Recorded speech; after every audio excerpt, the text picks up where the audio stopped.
Okay, hello guys. Just we start off that model paper number first, okay? Part second, and that is important. Okay, model paper number first, part 2, okay? Maximum I will put to try for that only 10 questions paper, okay? क्योंकि ये जो questions paper रहेंगे ऐसे होंगे कि सब प्रकार के क्वेश्चंस आपके सामने आ जाएंगे, ठीक है? फिर हम एवस्टार का सेशन जो है वो कंटिन्यू ही करेंगे, ठीक है? और मुझे लगेगा कि इस पर कुछ बाकी रह रहा है, कोई अपडेशन है तो they definitely put over there. Otherwise ये क्वेश्चंस पेपर ऐसे रहेंगे, इसके क्वेश्चंस ऐसे रहेंगे कि आप किसी भी नर्सिंग की प्रिपरेशंस के लिए इस पेपर का रिविज़न कर लो, ये आपके लिए इनफ हो जाएगा, ठीक है? तो इसके लिए ही ये मॉडल क्वेश्चंस पेपर हमने स्टार्ट किया है। तो जस्ट आज का सेशन हम स्टार्ट करते हैं उसके पहले I request to all of them for that who are joining the first time in my channel, okay? I request to that for the subscribe it and share it, okay?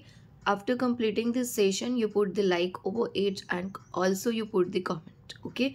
It gives me the energized. I put the more interesting session for you, okay? तो चलो हम start करते हैं। शांति से ध्यानपूर्वक देखिएगा, ठीक है? और समझने की बिल्कुल कोशिश कीजिएगा, है ना? क्योंकि ये जो मैंने बोला कि इसमें से आएगा तो बेस कॉन्सेप्ट भी आ सकता है, मैं जो बोलूँगी रेसल में से भी आ सकता है। इसीलिए मैंने बोला कि 10 question model paper is enough for you, ठीक है? तो आपको ध्यान देना पड़ेगा वरना कुछ पता नहीं चलेगा। तो मोटिवेशनल कोट के साथ शुरुआत करेंगे कि वक्त से लड़कर जो नसीब बदल दे, इंसान वही जो अपनी तकदीर बदल दे। वक्त से लड़कर जो नसीब बदल दे और इंसान वही जो अपनी तकदीर बदल दे।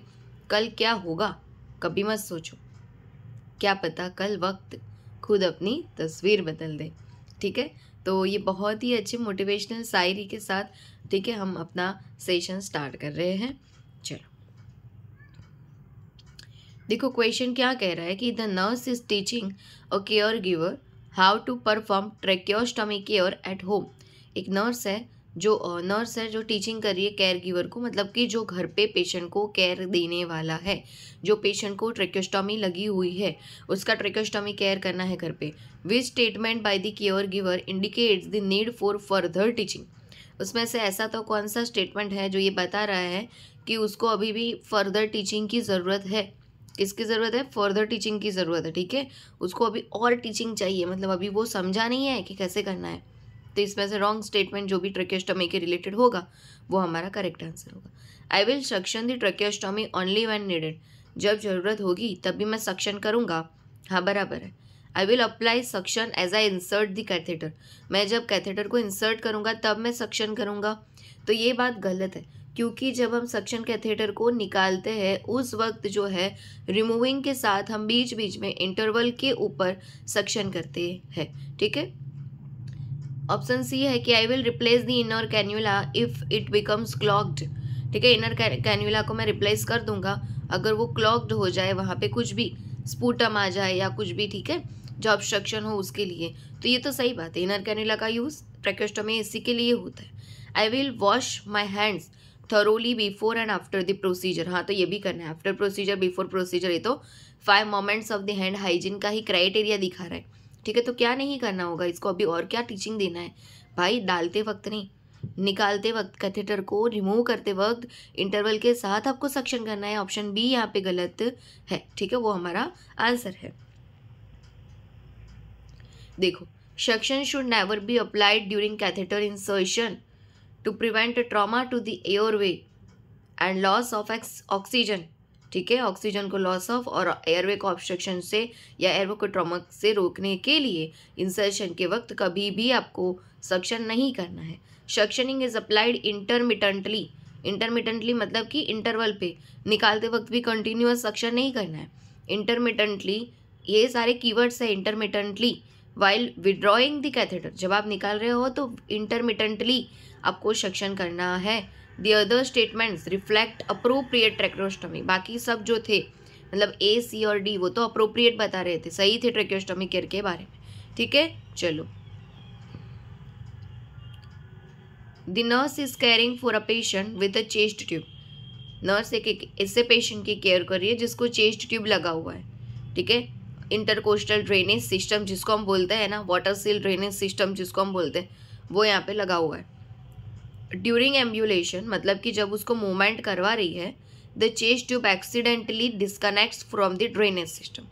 और चेस्ट ट्यूब जो है वो क्या हुआ है, उसकी ड्रेनेज सिस्टम जो है वहाँ से डिस्कनेक्ट हो गई एक्सीडेंटली, कि जब नर्स पेशेंट को मूवमेंट करवा रही थी, पोजीशन चेंज करवा रही थी।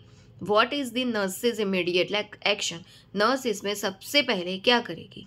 पेशेंट था, उसको चेस्ट ट्यूब लगाई हुई है, नर्स उसको मूवमेंट या कोई पोजीशन चेंज करवा रही है और उस दौरान उसका ध्यान नहीं रहता, एक्सीडेंटली ये जो चेस्ट ट्यूब है वो ड्रेनेज सिस्टम से डिस्कनेक्ट हो जाती है। अब नर्स सबसे पहले क्या करेगी? Clamp the chest tube near the insertion side. Near the insertion side से चेस्ट ट्यूब को क्लैम्प कर देंगी। रीअटैच द ड्रेनेज सिस्टम, रीअटैच कर देंगी ड्रेनेज सिस्टम से। Place the end of the chest tube in a container of the sterile water, या फिर chest tube जो है उसको स्टेराइल वाटर कंटेनर के अंदर जो है वो रख देंगी, ठीक है।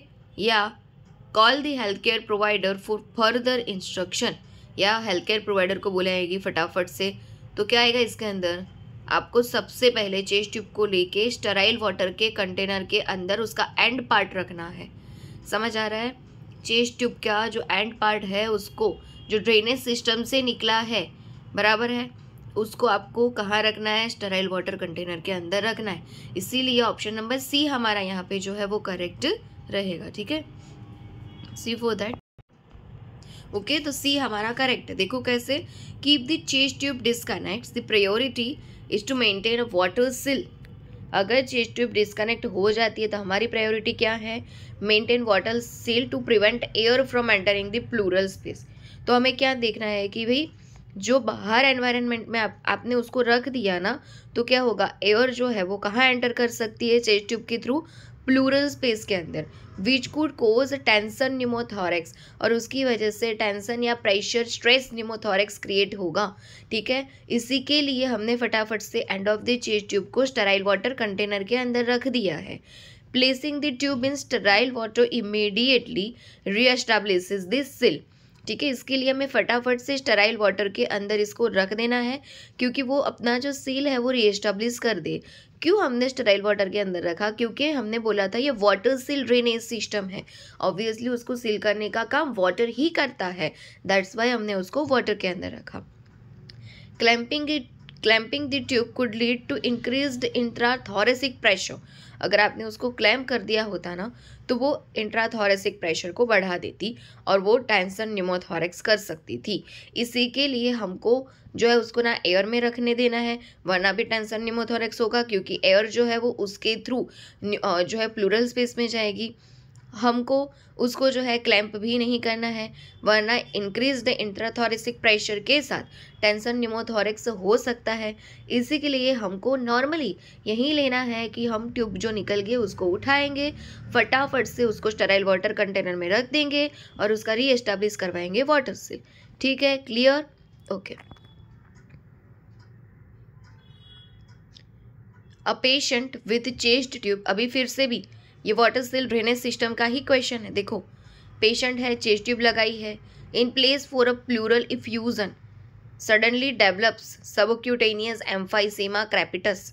पेशेंट विथ चेस्ट ट्यूब, बराबर, पेशेंट को चेस्ट ट्यूब है, फॉर अ प्लूरल इफ्यूजन, उसको क्या हुआ था? प्लूरल इफ्यूजन हुआ था, और उसके लिए हमने उसके एज अ ट्रीटमेंट के लिए चेस्ट ट्यूब को लगाया है। सडनली है ना, वहाँ पे क्या डेवलप हुआ है पता है? सबक्यूटेनियस एम्फाइसेमा डेवलप हुआ है, क्रेपिटस आ रहा है अराउंड द इंसर्शन साइड, पता चल रहा है।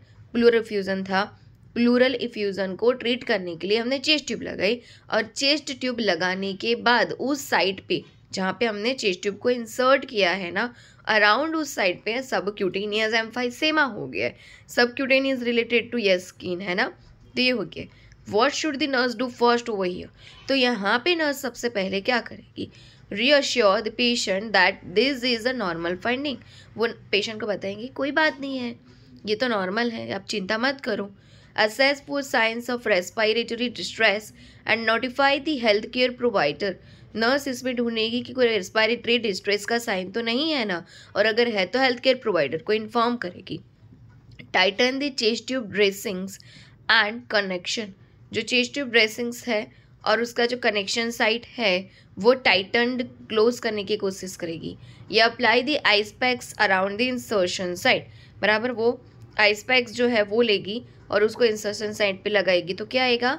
यस देखो फिर से समझो कि प्लूरल इफ्यूज़न था, हमने उसके ट्रीटमेंट के लिए चेस्ट ट्यूब लगाई है और अभी वहाँ पे जहाँ पे हमने चेस्ट ट्यूब को लगाई है उस इंसर्शन साइट पे सबक्यूटेनियस एम्फाइसेमा हो गया है। तो नर्स सबसे पहले क्या करेगी, बराबर है? तो देखो इसमें क्या करेगी, पहले तो उसका रेस्पिरेटरी डिस्ट्रेस के साइन को देखेंगी और अगर है तो वो नोटिफाई करेगी हेल्थ केयर प्रोवाइडर को। ठीक है, हमारा ऑप्शन नंबर बी यहाँ पे करेक्ट रहेगा। यहाँ पे हमें और ड्रेसिंग्स को टाइटली, कनेक्शन को टाइटली करने की कोई ज़रूरत नहीं है, ना हमें ये बताना है कि नॉर्मल फाइंडिंग है क्योंकि नॉर्मल फाइंडिंग्स भी नहीं है। ठीक है, आइस पैक्स को भी नहीं लगाना है। तो क्या करेंगे, यस रेस्पिरेटरी डिस्ट्रेस के तो कोई साइन नहीं है ना, मतलब उसको stridor, snoring sound, wheezing sound, crackle sound, ऐसे कोई adventitious breath sounds, adventitious breath sound का मतलब है एबनॉर्मल ब्रीथ साउंड, वो तो नहीं आ रहे हैं ना। ठीक है, ये देख के हमको एससीपी हेल्थ केयर प्रोवाइडर को बताना है, मतलब आ गया ऑप्शन नंबर बी हमारा यहाँ पे करेक्ट है। देखो आपको जो है इसमें समझना है क्योंकि बहुत सारे ऐसे भी फ्रेंड्स हैं कि जिसको ये होता है कि उनको आंसर तो पता है, अगर उनको ऐसे समझाया जाएगा ना तो वो आंसर बता देंगे, पर डायरेक्ट क्वेश्चन से वो नहीं समझ पाते हैं कि how it will be translate in our language, in our understanding language, हम उसको समझ पाए वैसी लैंग्वेज में कैसे कन्वर्ट करें। तो इसीलिए मैं समझा रही हूँ, आप शांति से समझिए और ऐसे क्वेश्चंस अगर आते हैं तो आप भी समझ पाएंगे, इसके लिए है ये सब। ठीक है, तो इसीलिए समझिए, मैं सिर्फ यूँ नहीं करती हूँ कि just I read out the question and give to the answer, है ना। तो आपके लिए है, आप शांति से समझिए, बहुत बेनिफिट्स देगा। आप कोई भी एग्ज़ाम दे के आओ, मुझे कमेंट्स में ज़रूर लिखिएगा कि मुझे ये कितना बेनिफिशियल हुआ। ठीक है, चलो subcutaneous emphysema occurs when air escapes from the pleural space। ये सबक्यूटेनियस एम्फाइसेमा कब हुआ कि एयर जो थी वो प्लूरल स्पेस के थ्रू आई है इनटू सबक्यूटेनियस टिश्यू। कहाँ पे आ गई है? सबक्यूटेनियस टिश्यू में एयर फिल हो गई है, उसकी वजह से ये सबक्यूटेनियस एम्फाइसेमा हुआ। This can indicate a poorly functioning chest tube और एयर लीक। और उसकी वजह से क्या हो रहा है पता है, जो चेस्ट ट्यूब है ना वो अपना इजीली काम नहीं कर पा रही है, पुअरली फंक्शनिंग हो रही है और एयर लीक भी कर रही है। इसीलिए हमने बोला कि रेस्पिरेटरी डिस्ट्रेस को चेक करेंगे। ठीक है, क्योंकि एयर लीक हो रही है, चेस्ट ट्यूब अपना फंक्शन ओके नहीं कर रही है। The nurse should assess for respiratory compromise and notify the health care provider for further evaluation. ठीक है, इसीलिए वो रेस्पिरेटरी कॉम्प्रोमाइज, रेस्पिरेटरी डिस्ट्रेस को चेक करेगी और हेल्थ केयर प्रोवाइडर को बताएंगी कि आगे साहब हमको क्या करना है पेशेंट के लिए। तो आपको ये सिचुएशन को याद रखना है कि व्हाट इज़ सबक्यूटेनियस एम्फाइसेमा।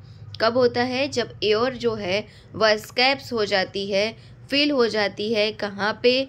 तो प्लूरल स्पेस के थ्रू सबक्यूटेनियस टिश्यू के अंदर, और ये होने की वजह से चेस्ट ट्यूब अपना काम ठीक नहीं करेगी और एयर लीकेज के भी चांसेस रहेंगे, क्योंकि ये प्रॉपर वर्ड के ऊपर से सबक्यूटेनियस एम्फाइसेमा के ऊपर से भी okay related to chest tube questions create हो सकता है। इसके लिए ध्यान में रखिएगा, रिवीजन नहीं करोगे ना तब तक कुछ पता नहीं चलेगा, ये बात भी ध्यान में रखिएगा। ठीक है, आपने एक बार देख लिया, आपको आंसर आ गया, ओके आप खुश हो गए, तो ये आपकी जर्नी नहीं है।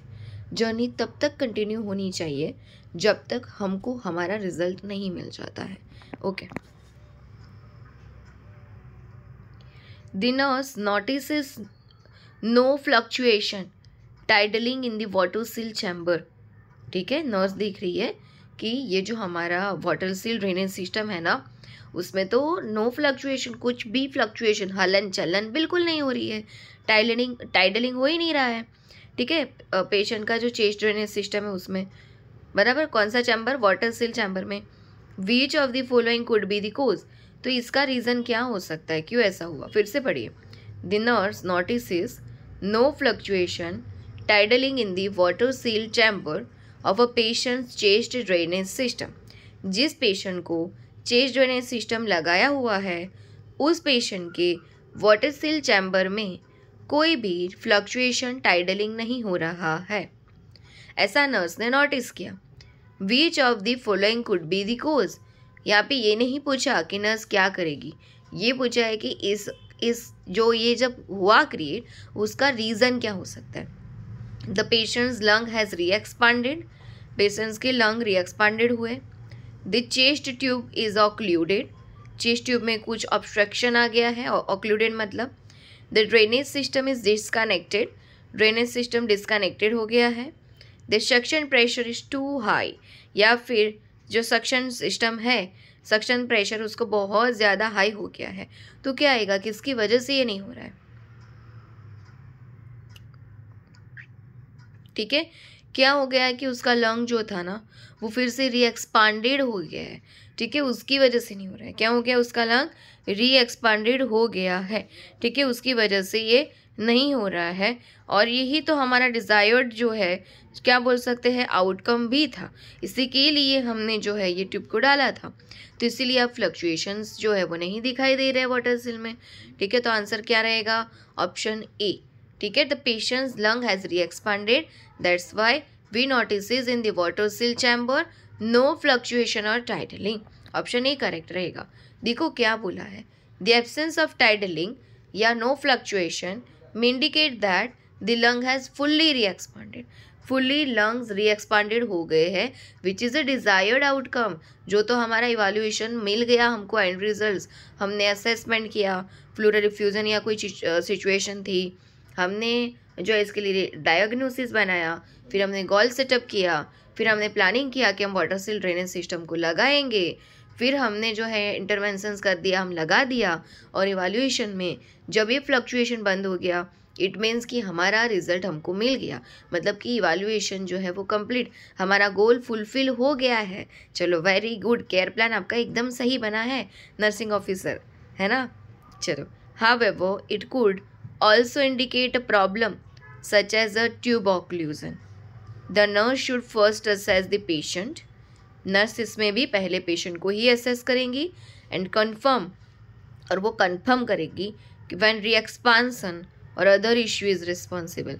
सही में पेशेंट री एक्सपांड ही हुआ है ना, उसको ठीक ही हुआ है ना, कोई और सिचुएशंस तो नहीं हुई है ना, फिर वो डिक्लेयर करेगी okay my goal is fulfilled, ठीक है, आई एम विनर, ओके। और जब हम खुद गोल बनाते हैं और वो फुलफिल्ड होता है, आपको सच में बहुत ही अच्छा फील होगा। तो आप ये याद रखिएगा इसके अंदर कि री एक्सपांडेड होना, ठीक है, वो हमारा डिज़ायर्ड आउटकम होता है। Okay, clear. चलो, a labouring patient has a non contracted pelvis. अभी आ गया ये गायनेक का क्वेश्चन कि एक लेबर में पेशेंट है, मतलब कि पार्ट्यूरियंट बोलते हैं ना उसको, जो लेबर में पेशेंट होता है, यस। एंड जो लेबर रूम के अंदर है, लेबर रूम पार्ट्यूरेशन है ना, यस ना, ओके। चलो, तो अभी उसको ना कॉन्ट्रैक्टेड पेल्विस है, मतलब हम बताते हैं कि हमको 3P तो ओके चाहिए, एक पावर, एक पैसेज और एक पेल्विस, सॉरी, और एक passenger, power, passage and passengers. और पावर का मतलब है यूट्राइन कॉन्ट्रैक्शन अच्छे से आने चाहिए, पैसेज का मतलब है जहाँ से बच्चा पास होने वाला है वो चीज़, बराबर, और पैसेंजर का मतलब है बच्चा, ठीक है। तो यहाँ पे ना जो हमको बताया कॉन्ट्रैक्टेड पेल्विस, वो सजेस्ट वो दैट कि उसका पैसेज जो है उसका रास्ता क्लियर नहीं है। Which type of pelvic shape is most likely associated with a higher risk of labor complication such as CPD. CPD suggests for cephalopelvic disproportion. यहाँ पे आपको ये पूछा है कि ऐसा तो पेल्विक का कौन सा टाइप का शेप होगा कि जो मोस्टली यू दिखाएगा कि लेबर कॉम्प्लिकेशन में वो सबसे ज़्यादा हायर रिस्क क्रिएट कर सकता है। देखो, पहले तो पेल्विस के 4 टाइप होते हैं। गायनेकोइड पेल्विस जो most suitable, most favourable pelvis है, फीमेल के अंदर होना चाहिए और उसी में नॉर्मली वेजाइनल डिलीवरी हो जाती है। एंड्रॉइड पेल्विस होता है जो मेल के अंदर हार्ट शेप का होता है।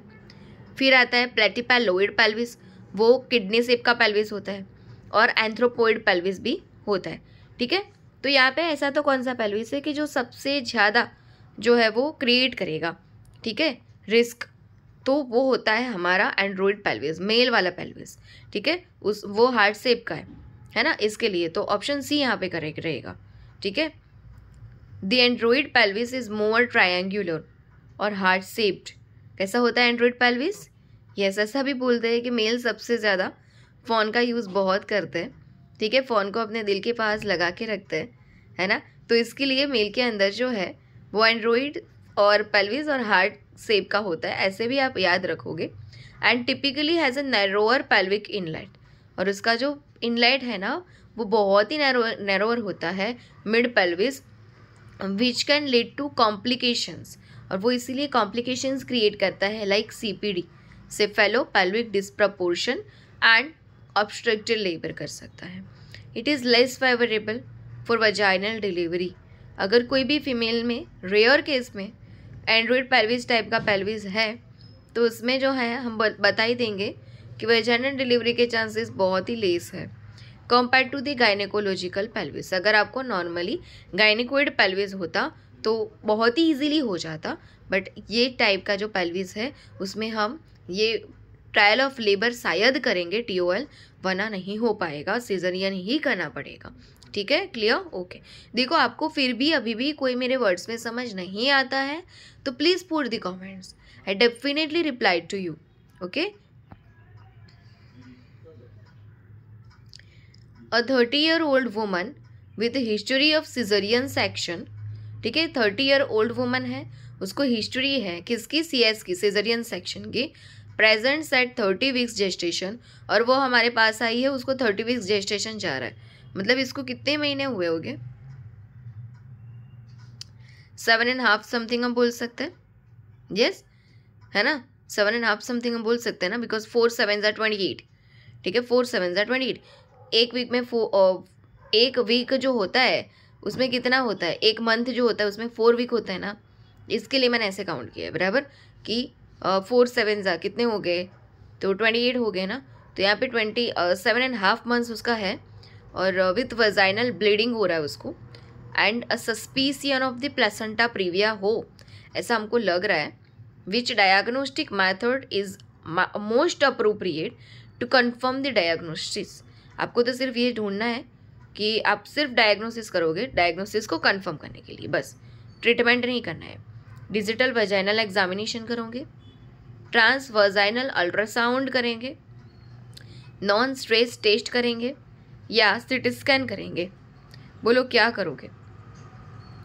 30 ईयर का patient, 30 weeks gestation, vaginal bleeding, ऐसा लग रहा है प्लेसेंटा प्रीविया हो, तो क्या करेंगे? डिजिटल वजाइनल एग्जामिनेशन में तो हम फिंगर पर वजाइनल एग्जामिनेशन करते हैं ना, फिंगर इंसर्ट करके, वो तो करेंगे ही नहीं क्योंकि ऑलरेडी ब्लीडिंग प्रेजेंट है, ठीक है, आप और कुछ कर देंगे अंदर, तो हम करेंगे नॉर्मली ट्रांसवर्जाइनल अल्ट्रासाउंड। क्या करेंगे? ट्रांसवर्जाइनल अल्ट्रासाउंड। नॉन स्ट्रेस टेस्ट से तो फिटल का हार्ट रेट और ऑक्सीटोसिन के साथ चेक करते हैं, वो है, ठीक है। इसके लिए हम करेंगे option number B, transvaginal ultrasound, USG का टाइप है, जो ट्रांस एब्डोमिनल एंड ट्रांसवर्जाइनल होता है ना, वो वाला, ठीक है। तो ये ट्रांसवर्जाइनल हम प्रेफर्ड करेंगे। देखो ऑप्शन नंबर B हमारा करेक्ट रहेगा। Transvaginal ultrasound is the most accurate and safest diagnostic tool. Most accurate है इसको देखने के लिए हमारे प्लेसेंटा प्रीविया को, और सेफेस्ट डायग्नोस्टिक टूल भी है for confirming the placenta previa. Digital examination is contraindicated as it can provoke severe bleeding, वरना तो आप और ज़्यादा ब्लीडिंग करवा दोगे अगर फिंगर से एग्जामिनेशन किया, पर वजाइनल एग्जामिनेशन आपने किया तो, ठीक है। और पर वजाइनल एग्जामिनेशन में आप कौन सी पोजीशन देंगे पेशेंट को? यस, डोर्सल रेकमेंडेड पोजीशन देंगे, ठीक है, जिसमें पेशेंट सीधा सोया हुआ होगा और उसके नीज जो है वो फ्लेक्स्ड होके, है ना, क्लियर है ना, थाई ओपन होगी थोड़ी सी। अगर आपको बोला होता कि हमको डिलीवरी करवानी है नॉर्मल, तो लेथोटॉमी पोजीशन, ये सारा कंपैरिजन है, सब याद रखना। और यहाँ पे परवजाइनल में भी आप डाल मत देना कि हमने अभी भी लिथोटॉमी लगा के दे रही है, लिथोटॉमी अभी नहीं देना है, ठीक है। चलो, a woman at 38 weeks gestation presents with sudden onset painless bleeding during labour. उसको 38 वीक्स जेस्टेशन है उसका, इसका मतलब क्या, कितने महीने जा रहे हैं उसके? 9 मंथ्स के ऊपर जा रहा है उसका, 4 9 36, ठीक है, तो 9 मंथ्स के ऊपर इसका जा रहा है। और present with this sudden onset painless bleeding during the labour, उसको लेबर के टाइम जो है वो पेनलेस ब्लीडिंग हो रहा है एग्जामिनेशन के दौरान। Fetal heart rate is abnormal, fetal heart rate भी एबनॉर्मल आ रहा है, and there are no uterine contraction. ओ बाप रे, और यहाँ पे कॉन्ट्रैक्शन भी नहीं है। What is the next best step? समझिए, 38 वीक जेस्टेशन है, presents with this sudden onset painless bleeding during the labour हो रहा है, एग्जामिनेशन में no uterine contraction, fetal heart rate abnormal है। अब क्या करोगे आप? इमरजेंसी में सिजेरियन सेक्शन करेंगे, इंडक्शन करवाएंगे लेबर का। विदाउट कॉन्ट्रैक्शन कहाँ से इंडक्शन करवाओगे? हाँ, एडमिनिस्टर करोगे ऑक्सीटोसिन को, perform artificial rupture of the membrane करोगे। हाँ, क्यों करोगे rupture of the membrane? Bleeding already आ रहा है। इंडक्शन ऑफ लेबर कैसे करवाओगे? कॉन्ट्रैक्शन चाहिए उसके लिए। एडमिनिस्टर ऑक्सीटोसिन क्यों देंगे? वो यूट्राइन कॉन्ट्रैक्शंस को इतना बढ़ाएगा, और देंगे तो तब देंगे जब फिटल हार्ट रेट भी नॉर्मल होता, ब्लीडिंग नहीं होता। ठीक है, हमको पता नहीं है तो हम क्या कर देंगे? अब रहने दो, अभी तो इमरजेंसी में सिजेरियन सेक्शन ही करना पड़ेगा, क्योंकि ब्लीडिंग और सब हो रहा है, कॉन्ट्रैक्शन नहीं आ रहा है, और fetal heart rate specially for the fetal heart rate जो है वो एबनॉर्मल जा रहा है। तो हमको क्या प्लान करना पड़ेगा? Emergency caesarean section. Option number A हमारा यहाँ पे करेक्ट रहेगा। Sudden painless bleeding with fetal heart rate abnormalities suggest vasa previa. बताता तो है ये वाजा प्रीविया, क्योंकि पेनफुल होता, टेंडर एब्डोमेन होता, तो ये क्या हो जाता? एब्रप्सियो प्लेसेंटा हो जाता। पर जब पेनलेस होता है ना, तो यही प्लेसेंटा प्रीविया ही होता है। ठीक है, तो ये तो हमको पता है कि है, but a condition where fetal blood vessels cross this cervical os. ये हमको बता रही है कि जो फिटल की ब्लड वेसल्स है वो सर्वाइकल ऑस को क्रॉस कर चुकी है, वैसी कंडीशन है। Emergency caesarean section is required to prevent fetal exsanguination. ठीक है, हमको अगर फिटल को बचाना है ना, तो हमको तो इमरजेंसी सिजेरियन सेक्शन ही करना पड़ेगा। एंड डेथ, ठीक है, फिटल का एक्ससैंग्वेगेशन और डेथ को बचाने के लिए हमको यही करना पड़ेगा, इसीलिए हमारा ये आंसर करेक्ट रहा था। While transfusing packed red blood cells PRBC, क्या ट्रांसफ्यूज कर दे हम पेशेंट को? PRBC to a patient, the nurse notices the patient complaining of chills, back pain and shortness of breath. और जैसे हमने PRBC चालू किया कि पेशेंट हमको बता रहा है कि सिस्टर मुझे चिल्स, ठंडी लग रही है, बैक पेन हो रहा है और शॉर्टनेस ऑफ ब्रीथ लग रहा है। ये सब क्या है जो पेशेंट हमको बता रहा है? सब्जेक्टिव डेटा है ना। What should be the nurse's first action? यहाँ पे नर्स सबसे पहले क्या करेगी? Slow down the transfusion and monitor the patient. Transfusion के रेट को स्लो करके मॉनिटर करेगी पेशेंट को। Stop the transfusion immediately and maintain IV access to the saline. ठीक है, बंद ही कर देगी और IV सलाइंस चालू कर देगी। Notify the physician and document the reaction. Physician को डॉक्यूमेंट करेगी और रिएक्शन को जो है वो बताएगी। Administer antihistamine and continue monitoring, या फिर एंटीहिस्टामाइन जो है वो एंटी एलर्जिक भी बोल सकते हैं, वो देगी और कंटिन्यू करेगी इसको। तो क्या करेगी? PRBC में पेशेंट को chills, back pen, shortness of breathe हो रहा है, स्टॉप कर देगी, ट्रांसफ्यूज़न को इमीडिएटली स्टॉप कर देगी, और उसके साथ जो है वो IV असेस करेगी सलाइन से, क्योंकि उसको जो है अचानक से फ्लूइड बैलेंस डेफिसिट ना हो जाए। ठीक है, इसके लिए क्लियर है। तो ऑप्शन भी हमारा करेक्ट रहेगा कि स्टॉप कर देगी ट्रांसफ्यूज़न को और उसी लाइन से जो है वो सलाइन को चालू करेगी। The patient is showing science of a possible acute hemolytic reaction. ये जो चिल्स था, बैक पेन था, और जो हमको दिखाया था क्या था उसके अंदर की जो शॉर्टनेस ऑफ ब्रीथ था, यस, चिल्स था, back pain and shortness of breathe, ये सारे साइंस यूँ दिखा रहे थे कि पेशेंट को अक्यूट हेमोलाइटिक रिएक्शन हुआ है और वो एक मेडिकल इमरजेंसी है। Stopping the transfusion prevents the further exposure to the incompatible blood. आपने अगर ट्रांसफ्यूजन को बंद कर दिया तो फर्दर एक्सपोजर जो है इनकॉम्पेटिबल ब्लड का वो नहीं होगा और कोई रिएक्शन ज़्यादा नहीं आएगा, इसके लिए बंद कर देना है। Keeping the IV line open with saline, और IV लाइन को ये PRBC को बंद करके सलाइन स्टार्ट करना है।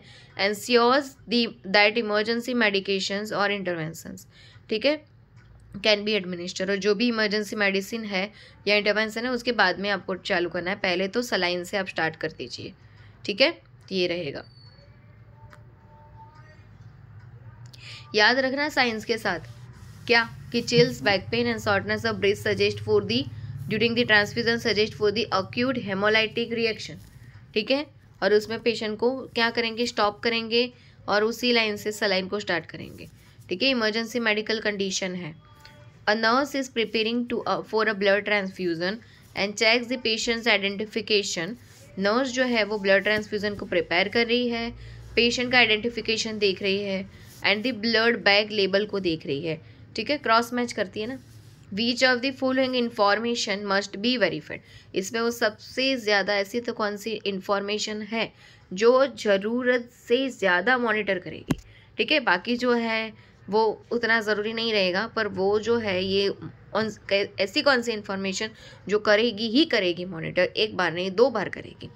तो blood group, expiration date and patient's ID card, blood group, donor's का name and patient's consent form, patient's ID, donor's की health history and expiration date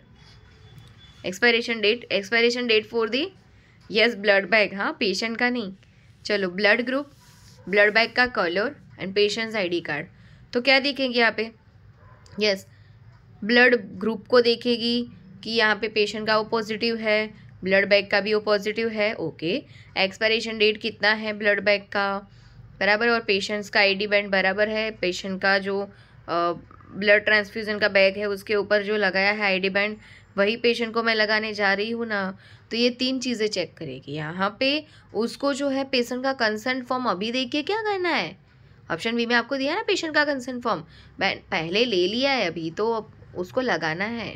अभी कंसेंट फॉर्म को देखने की ज़रूरत नहीं है, कंसेंट दिया था तभी तो हमने मंगाया है ब्लड बैग को। ठीक है, फिर डोनर का हेल्थ हिस्ट्री भी अभी नहीं देखना है, वो भी आपको ब्लड बैग मंगवाने से पहले ही देख लेना था। ठीक है, और ब्लड बैग का कलर भी आप वहीं से देख लोगे। ठीक है, कब, जब आप नर्सिंग स्टेशन के ऊपर होगे, पेशेंट साइड आके आपको ब्लड बैग का कलर नहीं देखना है। ठीक है, तो क्या आएगा, ऑप्शन नंबर 1 है, उसका ब्लड ग्रुप मैच करेंगे, एक्सपायरेशन डेट देखेंगे, पेशेंट्स का आईडी कार्ड देखेंगे। ठीक है, तो यहाँ पे ऑप्शन ए हमारा करेक्ट हो जाएगा। Before initiating a transfusion it is critical to match. Transfusion start करने से पहले critical to match the patient's blood group, patient का blood group, ID band with the blood bag details. ठीक है, किसके साथ, पेशेंट का आईडी बैंड और ब्लड बैग की डिटेल्स के साथ मैच करना है टू प्रिवेंट मिसमैच्ड ट्रांसफ्यूजन, क्योंकि कोई और पेशेंट का ब्लड किसी और में ना चला जाए, इसके लिए करते हैं। मिसमैच्ड ट्रांसफ्यूजन ना हो इसके लिए करते हैं। Checking the expiration date ensures the blood product is safe for use, और एक्सपायरेशन डेट ब्लड बैग की इसीलिए चेक करना है क्योंकि ब्लड प्रोडक्ट जो हम यूज़ कर रहे हैं ना वो सेफ फॉर यूज़ है, एकदम सेफ है। ठीक है, चलो। During a transfusion the patient reports itching. अभी क्या सिम्टम्स दिखा रहा है पेशेंट, देखो ईचिंग हो रहा है एंड माइल्ड रेसेस हो रहे हैं आर्म्स के ऊपर। What is the most appropriate initial action by the nurse. तो यहाँ पे नर्स सबसे पहले क्या करेगी, okay. So during a transfusion the patient reports itching and a mild rash on the arms. What is the most appropriate initial action by the nurse? Clear? So here it is, the transfusion is running out and the reports is the itching and the mild rash on the arms. ठीक है, क्या हो रहा है कि transfusion के दौरान patient को itching and mild rash feel हो रहे हैं। यहाँ पे नर्स सबसे पहले क्या करेंगी, stop the transfusion and notify the physician immediately, slow down the transfusion rate and documents the findings, administer an antihistamine and continue to transfusion, या assess the patient further and monitor closely. तो क्या करेगी यहाँ पे, सबसे पहले तो patient को जो है वो फर्दर असेस करेगी, स्टॉप नहीं करना है, स्लो भी नहीं करना है अभी। और देखो ये कोई बहुत बड़ी प्रॉब्लम नहीं, ईचिंग होना, माइल्ड रेस होना। ठीक है, तो सबसे पहले ना पेशेंट को वो फर्दर अभी ध्यान में रखेंगे कि ऐसा हो रहा है, आगे और कोई दिक्कत ना हो, इसके लिए मैं पेशेंट को अंडर ऑब्जर्वेशन में रख रही हूँ। Assess the patient further and monitor closely. ठीक है, फर्दर और आगे असेस और मॉनिटर करेंगे क्लोजली। ठीक है, तो ऑप्शन नंबर डी जो है वो यहाँ पे एकदम करेक्ट रहेगा। ठीक है, और ये जो सिम्टम्स है, द सिम्टम्स मतलब कि कौन से सिम्टम्स थे, ईचिंग और माइल्ड रेस होना आर्म्स के ऊपर, है ना। तो ये जो सिम्टम्स थे suggest a possible, why symptoms ना, बिकॉज ईचिंग को और माइल्ड रेसेस को हम भी ऑब्जर्व कर पा रहे हैं, ऑब्जेक्टिव डेटा से, है ना। तो पॉसिबल माइल्ड एलर्जिक रिस्क जो है वो दिखा रहा है, रिएक्शन दिखा रहा है। Other nurse should assess for additional symptoms. इसके साथ नर्स और देखना चाहती है कि अगर रेस्पिरेटरी डिस्ट्रेस का कोई भी सिम्टम आए तो मैं स्टॉप करूँगी, तब तक को मैं ऑब्जर्वेशन करूँगी। Before deciding whether to stop the transfusion, stop करने के डिसीजन को लेने से पहले वो वेट करेगी अभी। इफ सिम्टम्स वर्जन, अगर सिम्टम्स वर्जन जाता है, इचिंग और ये जो माइल्ड है आर्म्स के ऊपर, उससे भी वर्जन जाता है, the transfusion should be stopped, तो वो ट्रांसफ्यूजन स्टॉप करेगी और फिजिशियन को नोटिफाइड करेंगी। A patient with non-placenta previa presents with active bleeding at 36 weeks. Patient को प्लेसेंटा प्रीविया होने का चांसेस और उसका एक्टिव ब्लीडिंग हो रहा है 36 वीक्स पे, मतलब कितने महीने उसको हुए हैं? यस, 4 9 36, 9 मंथ्स हो गए। What is the priority nursing intervention? यहाँ पे प्रायोरिटी क्या रहेगी नर्सिंग का? एनकरेज करवाएंगे ओरल हाइड्रेशन का। Monitor maternal vital sign and fetal heart rate continuously, इसमें वो कंटिन्यूअसली माता का वाइटल साइन मतलब कि टीपीआर बीपी और fetal heart rate continuously check करती रहेगी। Perform vaginal examination to check cervical dilation. Administer tocolytics to stop contraction. 9 month जो है वो हो गया है, तो क्यों आपको ये टोकोलाइटिक्स का यूज़ करना है? टोकोलाइटिक्स तब यूज़ होता है जब आपको डिलीवरी को डिले करवाना हो, ठीक है, उसके लिए यूज़ होता है। यहाँ पे तो कोई डिले करवाने की ज़रूरत नहीं है, ओके है, बच्चा आएगा फिर भी मैच्योर ही होगा, 9 मंथ्स हो चुके हैं, तो टोकोलाइटिक का यूज़ करने की, कॉन्ट्रैक्शन को स्टॉप करवाने की कोई रिक्वायरमेंट ही नहीं रख रही है। ओरल हाइड्रेशन तो तब करवाते हैं हम पेशेंट का जब दिखाया होता है यहाँ पे कि कोई ब्लीडिंग लॉस है, हाइपोवॉलेमिक है, हेमरेजिक, तो हम सोचते हैं डिहाइड्रेशन है, तो ऐसा कुछ नहीं लग रहा है बराबर। तो और वजाइनल एग्जामिनेशन करने का कोई फ़ायदा ही नहीं है, क्योंकि प्लेसेंटा प्रीविया अगर आपको लग रहा है तो ये करके पेशेंट को और रिस्क में मत डालो, वो करना नहीं है। तो हम क्या करेंगे, नॉर्मली मैटरनल का वाइटल साइन और फीटल के हार्ट रेट कंटिन्यूसली चेक करते रहेंगे बस। तो ऑप्शन बी हमारा करेक्ट रहेगा, ठीक है। Continuously monitoring helps assess maternal and fetal wellbeing. Vaginal examination is contraindicated. Tocolytics are not routinely used unless preterm labour complicates the bleeding. Tocolytics तब करते जब ब्लीडिंग कॉम्प्लिकेशन हो रही होती और प्रीटर्म लेबर होने के चांसेस लगते तो करते, यहाँ पे ऐसे कोई चांसेस ही नहीं है, ठीक है। तो ये सब ग्रुप ऑफ द ड्रग याद रखना, टोकोलाइटिक्स और सब, है ना, क्योंकि डायरेक्ट भी आते हैं कि what is the tocolytics drug, ठीक है। तो प्रीटर्म लेबर को रोकने के लिए, एबनॉर्मल कॉन्ट्रैक्शन को रोकने के लिए, ब्लीडिंग हो रही है हमको अभी उसको क्या देना है भाई, हमको पता है ना प्रीटर्म हो रहा है तो हम क्या देते हैं, बच्चे का लंग सर्फेक्टेंट, लंग मैच्योर नहीं होता, लंग सर्फेक्टेंट को बढ़ाने के लिए हम स्टीरॉइड्स देते हैं, बीटामिथाजोन, डेक्सामिथाजोन, और ये हम मदर के थ्रू बच्चे में देते हैं। तो मदर को देने के बाद भी 48 आवर तक तो वो रहना चाहिए, तब बच्चे में पहुँचेगा। तो इसके लिए हम टोकोलाइट्स देते हैं मदर को कि आप तब तक वेट कीजिए, फिर भले डिलीवरी हो तो चलेगा, ठीक है। तो ये सब याद रखिए, रीज़न क्या है। अभी which of the following is a critical complication of abruptio placenta.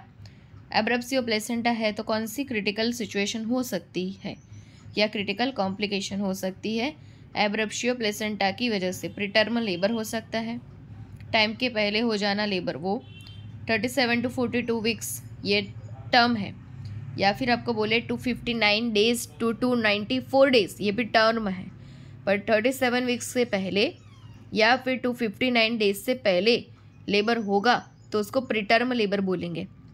या फिर डिसैमिनेटेड इंट्रावास्कुलर कोएगुलेशन DIC, पॉलीहाइड्रोमनियस मतलब कि एमनियोटिक फ्लूइड का बहुत ही ज़्यादा अमाउंट पॉलीहाइड्रोमनियस, और फिटल मैक्रोजोमिया, उसका जो क्या है, उसका मैक्रोजोमिया देखने को मिल रहा है, ठीक है, बहुत बड़ा फिटस मैक्रोजोमिया, फिटल मैक्रोजोमिया। तो एब्रप्सियो प्लेसेंटा है, इसका सबसे पहला कॉम्प्लिकेशंस क्या है, तो वो दिखता है किसकी वजह से, प्रीटर्म लेबर की वजह से नहीं है, वो उसका कोई कॉम्प्लिकेशन नहीं है। पॉलीहाइड्रोमनियस का भी कॉम्प्लिकेशन एब्रप्सियो प्लेसेंटा नहीं होता है, फिटल मैक्रोजोमिया भी नहीं होता है, पर DIC जो ब्लड का कोएगुलेशन के रिलेटेड डिसऑर्डर है वो ज़रूर देखने को मिलेगा। एब्रप्सियो प्लेसेंटा की कॉम्प्लिकेशन वो ज़रूर होगी, तो क्या आएगा, डिसैमिनेटेड इंट्रावास्कुलर कोएगुलेशन DIC, ये कॉम्प्लिकेशन है। ऑप्शन नंबर बी यहाँ पे करेक्ट रहेगा। DIC is a severe complication of abruptio placenta. Abruptio placenta की सीवियर कॉम्प्लिकेशन है DIC, due to excessive consumption of the clotting factors, क्योंकि वो बहुत ज़्यादा क्लॉटिंग फैक्टर्स का एक्सेसिवली कंजप्शन कर रहा है। It can lead to widespread bleeding, बहुत ज़्यादा ब्लीडिंग हो सकता है, ऑर्गन फेलियर भी हो सकता है अगर आपने ट्रीट नहीं किया। ठीक है,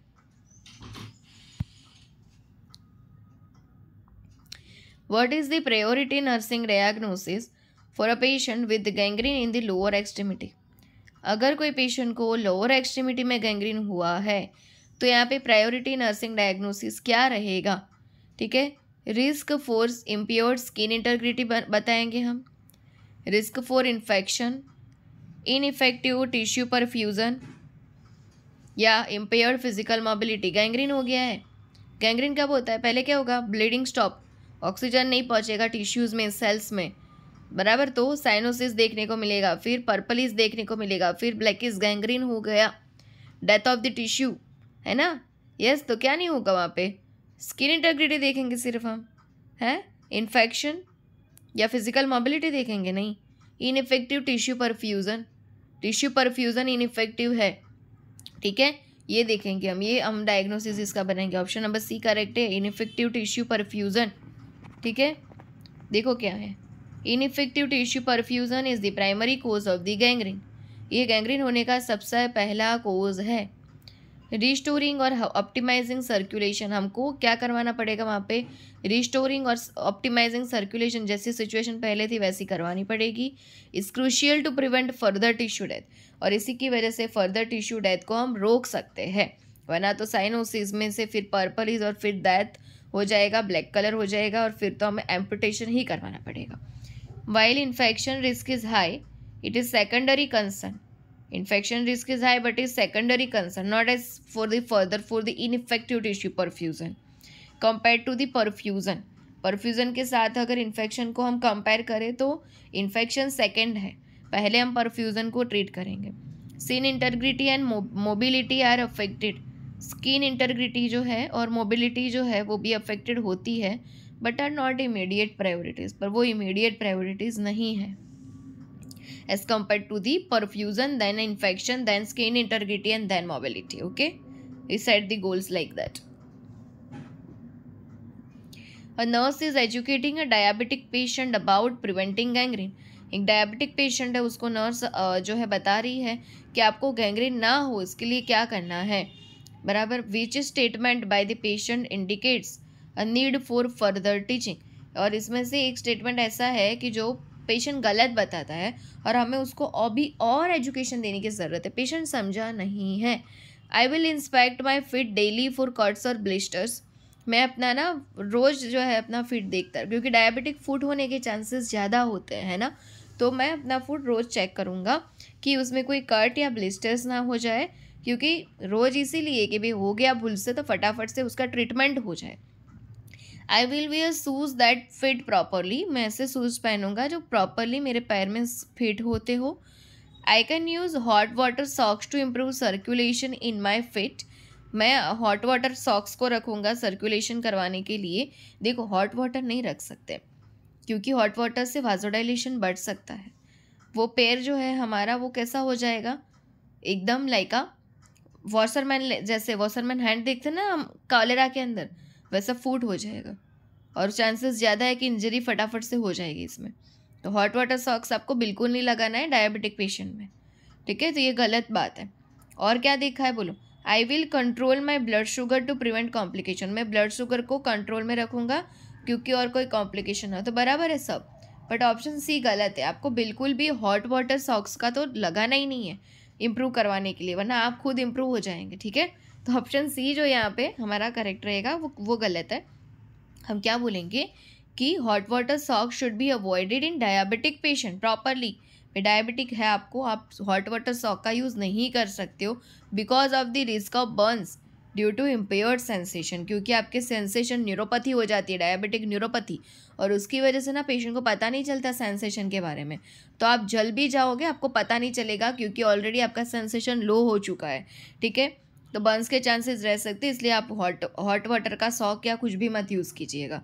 daily food inspection properly fitting shoes, even तो डेली अलग अलग शूज़ पहनो, मतलब आज जो पहने वो कल मत पहनो, परसों पहनो, ठीक है। मतलब एवरी डे जो है, मतलब 2 दिन पे अलग अलग शूज़ रखने हैं आपको, 2 शूज़ रखने हैं। आज जो पहना है वो कल नहीं पहना है, वो परसों पहनना है, ठीक है, ऐसे। और उसका सॉल जो है ना वो बहुत मोटा होना चाहिए, ताकि आपको वो कुछ लगने से प्रिवेंट कर पाएगा, क्योंकि अगर लग गया तो आपको जल्दी से पता नहीं चलेगा, बिकॉज आपके सेंसेशन ऑलरेडी लो है, ठीक है। इसके लिए आपको शूज़ का खास ध्यान रखना है, एंड ब्लड शुगर कंट्रोल करना है, और critical for preventing the gangrene, वो गैंग्रीन प्रिवेंट से हमको बचा सकता है, ठीक है। हॉट वाटर का यूज़ मत कीजिएगा, क्यों मत कीजिएगा ये समझाना है।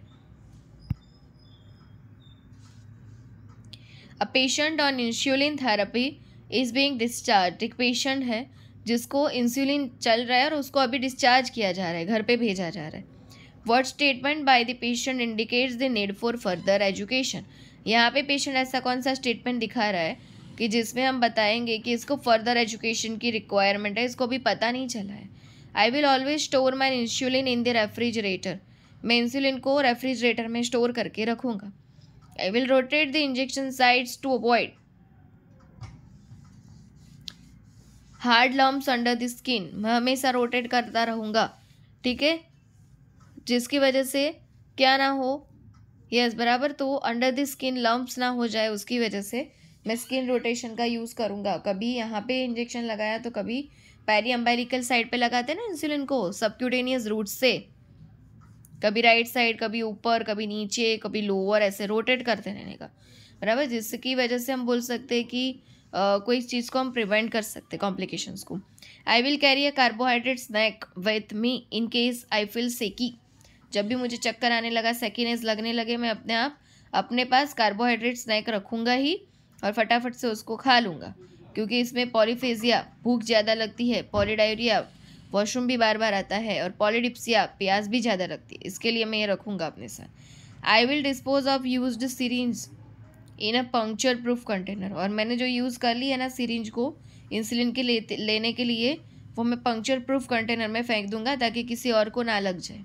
तो क्या गलत है, हमेशा इंसुलिन को रेफ्रिजरेटर में स्टोर नहीं करना है, बराबर। क्या करना होता है उसको, जो क्लोजली एकदम उसको कर सकते, वरना तो आपने जब एक बार तोड़ दिया है ना, तो आप नॉर्मली ग्लास में या कोई कंटेनर में पानी डाल के और फिर उसको वहाँ पे स्टोर कर दीजिए तो भी ओके है, ठीक है। उसको कंटिन्यूसली रेफ्रिजरेटर में स्टोर करना ज़रूरी नहीं है, तो ऑप्शन ए हमारा यहाँ करेक्ट रहेगा। यस, रोटेट इसलिए करते हैं साइड को क्योंकि हमको लिपोडिस्ट्रोफी को प्रिवेंट करवाना होता है। क्या करवाना होता है, लिपोडिस्ट्रोफी को प्रिवेंट करवाना होता है। चलो देखो, वाइल अनओपन्ड इंसुलिन, जब तक इंसुलिन वाइल को ओपन नहीं किया है, should be stored in the refrigerator, तब तक आप रेफ्रिजरेटर में उसको रखिए, कोई बात नहीं है। ओपनड इंसुलिन पर जब आप एक बार इंसुलिन को ओपन कर दिया, can be capped at room temperature, फिर आपको उसको रेफ्रिजरेटर में रखने की रिक्वायरमेंट नहीं है, रूम टेम्परेचर पे रखिए फॉर अप टू 28 डेज तक, ठीक है, to reduce the injection discomfort. Rotating sites, carrying snacks and proper syringe disposal are the correct practices, okay. तो करेक्ट है, उसमें हमको कुछ करने की ज़रूरत नहीं है। A nurse is teaching a patient about insulin pumps, patient जो है वो इंसुलिन पंप ले रहा है, उसको नर्स टीच कर रही है। We statement by the patient demonstrate understanding, nurse demo करके दिखा रही है, अब आप करके दिखाओ, चलो पेशेंट को बोल रहे हैं आप करके दिखाओ, मुझे पता चले कि आपको पता चल गया अच्छे से, मैंने जो आपको डेमो करके प्रोसीजर को समझाया ना वो आपको भी आ गया है, ठीक है। इफेक्टिव टीचिंग होता है ना, yes demo. The insulin pump eliminates the need for blood sugar testing, बराबर, इंसुलिन पंप जो है वो एलिमिनेट करेगा need for blood sugar testing को, है। आपको अगर आप इंसुलिन पंप ले रहे हो ना तो आपको ब्लड शुगर टेस्टिंग करवाने की ज़रूरत नहीं है। I will change the infusion set every week, मैं एवरी वीक इन्फ्यूज़न सेट को चेंज कर दूंगा। The pump delivers a continuous amount of insulin, ये जो पंप है वो कंटिन्यूस अमाउंट ऑफ, जितना सेट किया है उतना अमाउंट ऑफ इंसुलिन देता रहेगा। And I can program it for the meals, और उसके अकॉर्डिंग मैं अपना खाने का प्रोग्राम जो है ऐसे बनाऊंगा कि मुझे आज क्या खाना है। I need to inject long acting insulin while using the pump, या फिर मैं जो पंप से ले रहा हूँ तो मैं लॉन्ग एक्टिंग इंसुलिन का ही यूज़ करूँगा इससे। तो क्या आएगा, पंप लगा रहे हो उसका मतलब ये नहीं कि आप ब्लड शुगर लेवल ही चेक मत कर पाओ, बराबर, तो ये गलत है। एवरी वीक बिना देखे कि RBS कितना आ रहा है और आपने चेंज कर दिया रेट, ये भी आपके हाथ में है नहीं, ठीक है। और लॉन्ग एक्टिंग का ही यूज़ हो वो भी नहीं बता सकते, बट हाँ ये है कि ये जो पंप है वो डिलीवर्स करता है कंटिन्यूअस अमाउंट ऑफ इंसुलिन को, और उसके अकॉर्डिंग टू मैं अपना मील जो है उसका प्रोग्राम सेट करूँगा। ऑप्शन नंबर सी यहाँ पे एकदम करेक्ट रहेगा, ठीक है। The pump delivers continuous amount of insulin and I can program it for the meal. Insulin pumps deliver continuous basal insulin and allow the patient to program bolus doses for the meals. ठीक है, यहाँ पे अगर patient ज़्यादा भी खाए तो चिंता करने की ज़रूरत नहीं है, क्योंकि वो जितना ग्लूकोज डाल रहा है उसको तोड़ने के लिए इंसुलिन कंटिन्यूसली आ रहा है। Blood sugar testing is still required, blood sugar testing तो रिक्वायर्ड ही है।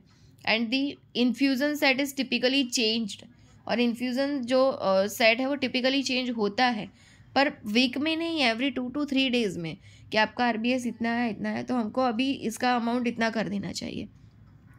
Long acting insulin is not needed with a pump, और लॉन्ग एक्टिंग को तो आपको इसके साथ देने की ज़रूरत ही नहीं है, ठीक है। चलो,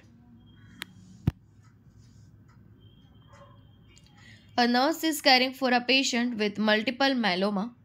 नर्स एक ऐसे पेशेंट को देख रही है जिसको मल्टीपल माइलोमा हुआ है।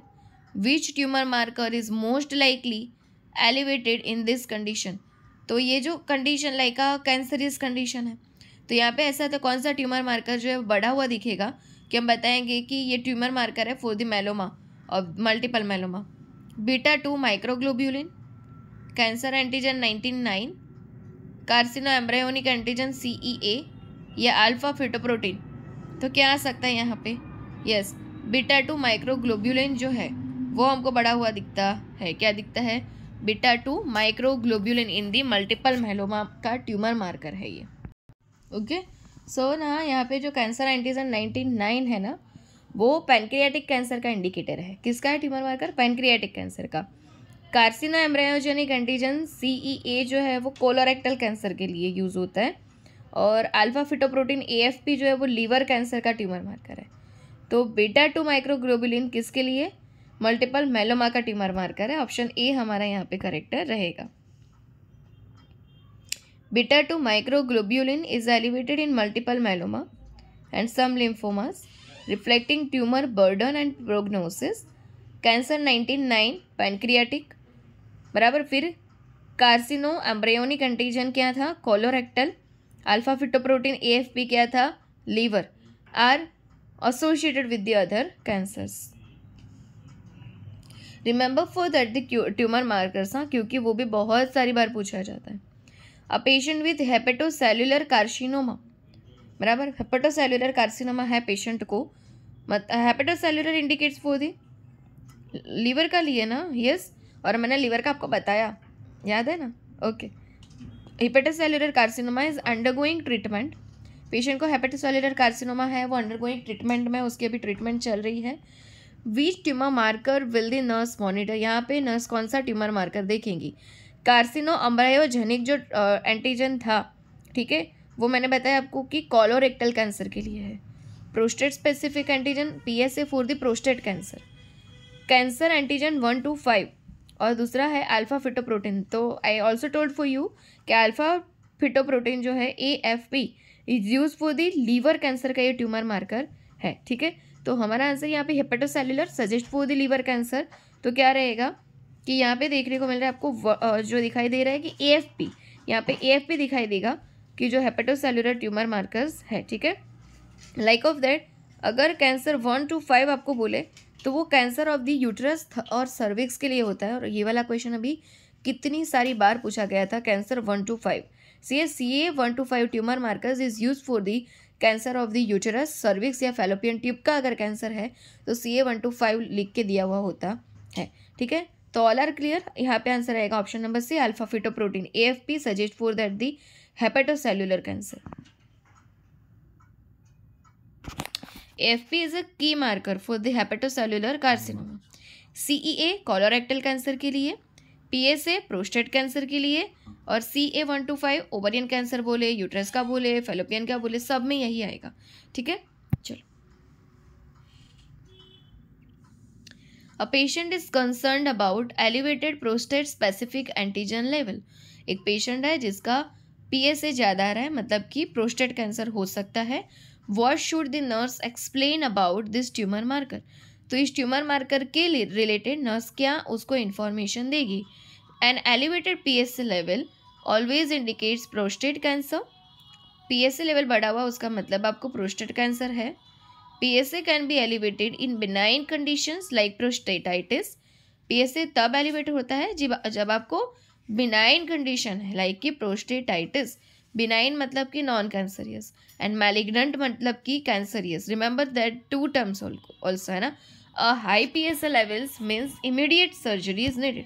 हाई PSA का लेवल ऐसा बताता है कि आपको सर्जरी करवानी ही पड़ेगी, या PSA testing is not useful for monitoring testing, या PSA टेस्टिंग का कोई ज़रूरत ही नहीं है आपको कैंसर का मॉनिटर करवाने के लिए। तो यहाँ पे क्या देखने को मिलेगा, यस, कि PSA जो है can be elevated, benign condition में भी ये एलिवेट देखने को मिल सकता है। जरूरी नहीं है कि ये मैलिग्नेंट हो तो ही, because is a tumour marker. Tumour तो आपको बिनाइन में भी हो सकती है, बराबर, नॉन कैंसरियस ट्यूमर भी होती है, फिर वो it's will be converted into the cancerous ना मैलिग्नेंट। सो दैट्स वाई कि PSA can be elevated in the benign condition like prostatitis also. ठीक है, पर वो जो भी ट्यूमर है उसको निकाल देना ज़रूरत है, वरना चेंज हो सकती है। ठीक है, तो ज़रूरी नहीं है कि PSA फॉर द A1 है। PSA मतलब कि ट्यूमर तो है ही, फिर वो बिनाइन हो कि मैलिग्नेंट हो, पर है ज़रूर। क्योंकि कन्फर्मेटिव आपको कोई भी कैंसरियस का कन्फर्मेटिव डायग्नोसिस करवाना है तो उसके लिए तो आपको बायोप्सी ही करवानी पड़ेगी। टिश्यू बायोप्सी ही कन्फर्मेटिव डायग्नोसिस है for the any of the cancer. ठीक है, ये सब तो सिर्फ मार्कर है, ट्यूमर मार्कर्स है। ठीक है, तो क्या आएगा ऑप्शन नंबर बी कि PSA can be elevated in benign condition like prostatitis also. Okay, PSA, the prostate specific antigen levels can be elevated in the benign condition like prostatitis और benign prostatic hyperplasia BPH, कि जिसके लिए हम क्या करते थे, yes, transurethral resection prostate TURP करते थे, है ना। और उसमें जो है वो 3 लिमियन कैथेटर का यूज़ करके कंटिन्यूअस इरिगेशन प्रोसीजर करवाते थे। Elevated PSA does not always indicate cancer. कोई भी ट्यूमर मार्कर का बढ़ा हुआ लेवल ये नहीं बताता है कि आपको कैंसर ही है, वो बिनाइन का भी लेवल बता देता है कि आपको ट्यूमर तो है ही वहाँ पे। नेसेसिटेड सर्जरी, आपको उसके लिए सर्जरी करवानी ही पड़ेगी, वो ट्यूमर कैंसरियस हो या ना हो, because further more chances for that कि ये ट्यूमर कैंसर में चेंज हो सकती है। And it is useful for monitoring prostate cancer. और ये ट्यूमर मार्कर प्रॉपरली प्रोस्टेट के लिए ही है। आप नहीं बताओगे कि PSA is for the anorectal cancer, ये कोलोरेक्टल कैंसर के लिए, प्रोस्टेट सब कैंसर ये हो सकते हैं। No, specific cancer for the specific tumour marker. The next one is suggest for that a nurse is performing Rinne test on a patient. बराबर, Rinne test किसके लिए होता है, हियरिंग टेस्ट को चेक करने के लिए, है ना, एयर कंडक्शन, बॉन कंडक्शन। तो रीने टेस्ट कर रही है पेशेंट के ऊपर and notes that the patient hears the tuning fork louder. जहाँ पे उसको ट्यूनिंग फोर्क लगाया वो लाउडर साउंड सुन पा रहा है one placed on the mastoid bone. जब ट्यूनिंग फॉर्क कहाँ रखा था पेशेंट का, मास्टोइड। मास्टोइड बॉन कहाँ पे होता है, ईयर के पीछे की साइड रखते हैं ना, वहाँ को बोलते हैं, यस। तो मास्टोइड बॉन पे रखा, then near the ear canal, और फिर उसको ईयर कैनाल के ऊपर रखा। ठीक है, तो यहाँ पे क्या दिखाई दे सकता है, ठीक है, क्या बोला है कि रीनेज टेस्ट कर रही है और पेशेंट को जब ट्यूनिंग फोर्क जो है वो मास्टोइड बॉन के ऊपर रखा, पेशेंट जो है वो ज़्यादा ही बोल सकते हैं कि लाउडर वॉइस सुन रहा था। और फिर then near the ear canal, और फिर उसको जो है नियर कैनाल रखा तो उतना नहीं सुन रहा था। ईयर कैनाल रखा तो उतना नहीं था जितना मास्टोइड बॉन पे उसका यहाँ पे यूज़ करते ना ट्यूनिंग फोर्क को। ठीक है, तो उतना नहीं था। तो यहाँ पे क्या दिखाई दे सकता है, नॉर्मल हियरिंग है ये आपका, सेंसरी न्यूरल हियरिंग लॉस है, कंडक्टिव हियरिंग लॉस है, या मिक्स्ड हियरिंग लॉस है। तो जब हम ट्यूनिंग फोर्क रीनेज टेस्ट के अंदर जब हम ट्यूनिंग फोर्क मास्टोइड बॉन पे रखते हैं और पेशेंट को वहाँ पे लाउडर वॉइस सुनाई देता है other than the ear canal, ठीक है, तो हम बोलेंगे पेशेंट को कंडक्टिव हियरिंग लॉस हो गया है। ठीक है, तो यहाँ पे क्या सही रहेगा, option number C. Normal hearing तो है नहीं है, तो ऑप्शन नंबर सी आएगा, क्योंकि देखो कि in conductive hearing loss bone conduction BC is better than ear conduction. उसका बॉन्ड कंडक्शन बहुत ही अच्छा होता है, better than the air conduction, AC bone conduction, mastoid bone पे रखा ना तब ज़्यादा वॉइस नहीं आया था, ठीक है। तो ये कंडक्शन है, इसीलिए उसमें बॉन्ड कंडक्शन ज़्यादा होता है एयर कंडक्शन से। As sound is transmitted more effectively through bond vibration, जो बॉन्ड के थ्रू जाता है साउंड वो इफेक्टिवली उसको फील हो जाता है वाइब्रेशन के थ्रू। किसका वाइब्रेशन? ट्यूनिंग फोर्क का वाइब्रेशन। व्हेन द आउटर और मिडल ईयर इज इम्पेयर्ड, और जब उसका क्या 3 पार्ट्स होते हैं ना ईयर में, इनर, मिडल एंड आउटर, तो उसका मिडल ईयर और आउटर ईयर यहाँ पे मोस्टली इम्पेयर हो सकते हैं। In normal hearing air conduction should be heard longer than bond conduction. अगर आपको बोला होता लाउडर की जगह लॉन्गर, मास्टर बॉन्ड पे रखा हुआ लॉन्गर सुनाई दिया ईयर कैनल से, तो वो होता है नॉर्मल हियरिंग के लिए, बराबर, तो नॉर्मल था। बट यहाँ पे आपको लाउडर बोला तो वो क्या हो गया? कंडक्टिव हियरिंग लॉस हो गया रीने स्टेज का, बराबर। तो ये सेशन को हम यहीं पे ओवर कर रहे हैं, बट इसका मतलब ये नहीं आपका मॉडल पेपर 1 कंप्लीट हो गया है। अभी और क्वेश्चन रिमेनिंग है जो हम अभी भी थर्ड पार्ट में देखेंगे, ठीक है। तो अभी हम इसको यहाँ पे क्विट कर रहे हैं। कमेंट जरूर करिएगा और लाइक करना बिल्कुल भी मत भूलिएगा। Okay, thank you so much and stay for it connected with us and revised it.